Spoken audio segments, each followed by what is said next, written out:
on a eu des moments de discussion, des moments d'incompréhension et forcément, elle qui attend des mots, des paroles valorisantes, bah, elle était un petit peu, sur la défensive.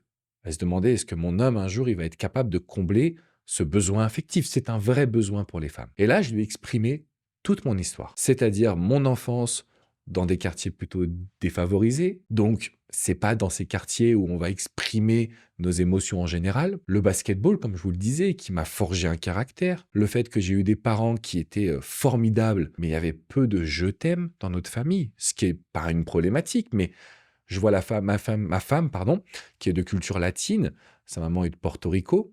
En réalité, elle se dit je t'aime 3 fois par jour. Facile, ça c'est le minimum.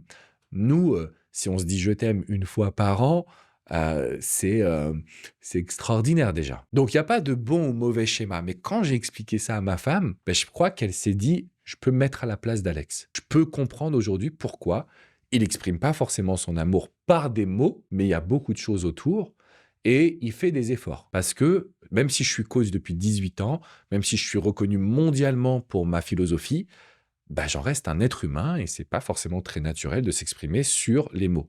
Et c'est pour ça que je vous dis ça, parce que de manière très vulnérable dans cette vidéo, en vous disant, on n'est pas parfait, on travaille sur soi, mais ça a changé ma relation avec ma femme. Ça a changé ma relation avec mes équipes. Parce que le fait de ne pas dire des bons mots, c'est pareil pour les équipes. Je vais pas facilement leur dire, c'est génial. Je suis fier de toi. C'est excellent le site internet que tu m'as créé. Merci pour le montage vidéo.